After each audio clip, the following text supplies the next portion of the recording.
on peut rendre obligatoire dans une fonction, on peut mettre des paramètres qui seront obligatoires à mettre lorsqu'on va vouloir appeler cette fonction.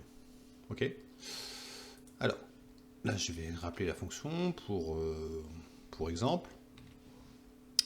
Donc là, je vais appeler la fonction classe. Et là, je vais mettre l'élève, je vais mettre Amélie. Et je vais mettre l'âge. Par exemple, 7 ans. Ok, donc là, on a dans la classe, il y a Amélie qui a 7 ans. Ok, bon, ça, on a déjà vu auparavant à quoi ça correspondait. Donc voilà, je vous fais un petit exemple. D'accord. Donc on peut dire, par exemple, en entrant, pardon, la fonction paramètre. Donc on va mettre mandatory égale true. Voilà. Donc là, ça va rendre le paramètre true avec un E, c'est mieux. Ça va rendre le paramètre du prénom élève obligatoire. Ok. Et je vais faire un copier-coller. Et je vais faire la même chose pour un élève. Ok. Je n'ai pas mis au bon endroit. Je vais le mettre là. Paramètre, ça sera mieux, je pense. Je pense que ça marchera mieux comme ça. Ok, donc je vais recharger la fonction. Et si je l'appelle avec,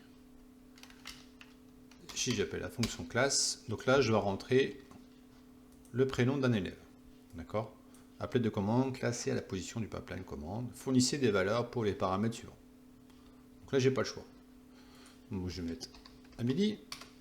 Et là j'ai âge élève. Donc âge élève, je pense que vous avez compris. Je vais mettre par exemple 9 ans. Dans la classe, il y a, dans la classe de, oh j'ai oublié le 2, bon c'est pas grave, il y a Amélie qui a 9 ans. Ok, donc on a rentré. Donc là dans votre esprit, je pense que vous avez déjà des idées sur les fonctions que vous voulez développer. Rendre des paramètres obligatoires. On peut mettre aussi ce qu'on appelle un validate range, c'est-à-dire une plage de valeurs pour ne pas, pour respecter en fait certaines conditions que vous voulez mettre dans la fonction, tout simplement. Pour ceci, il faut mettre validate range ici. Donc là, je vais mettre par exemple dans l'âge, je vais mettre entre 5 et 10, toujours fermé entre les crochets. Je recharge la fonction, encore une fois. Donc je rappelle la fonction classe. Donc là, je mets Amélie. Si là, je mets 7, là, ça passe. Je rappelle la fonction. Je refais Amélie. Et si je mets 11, paf, j'ai une erreur. Vous voyez? Impossible de valider l'argument sur le paramètre âge élève.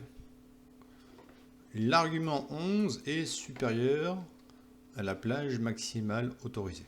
D'accord? Donc là, le validate range a été vérifié, ça tape dans 11, et ben ça passe pas. Si je refais la même chose, classe, Amélie, si je mets 9, là ça passe. Ok. Pour finir, sachez que on peut mettre des alias aussi dans les variables. Alors, ici, prénom élève, moi ça me plaît pas, je vais mettre un alias pour l'alias prénom élève. Donc je vais mettre. Il y a plein d'autres valeurs pour paraméteurs, donc je ne vais pas tous les faire parce qu'il y en a pour pas mal de temps. Mais là je vous fais les principaux, donc là je vais mettre prénom. Je vais fermer entre crochets. Et là je vais mettre alias validate range, donc au lieu d'appeler l'âge élève, je vais mettre je vais l'appeler âge. Ok. Je recharge la fonction. Je fais classe. Non, je vais sortir de là. Et là, si j'appelle la fonction avec tiret, donc je vais appeler. Donc là, ça apparaît pas. Donc l'alias n'apparaît pas. Vous voyez, vous avez toujours prénom élève. Mais si je mets prénom, alias. Donc là, je mets Amélie. Après, je mets âge. Donc, vous voyez l'alias, la variable âge élève apparaît. Donc là, je mets âge. Et là, je mets 8. Donc là, c'est passé. Désolé pour le zoom. Donc là, j'ai mis prénom, j'ai mis la variable, et là, on voit que c'est passé. D'accord? Dans la classe, il y a Amélie qui habite. Ok? Donc là, dans cette vidéo, on a vu comment rendre obligatoire un paramètre pour une fonction, comment utiliser un alias, et comment utiliser une plage de valeurs pour cette fonction.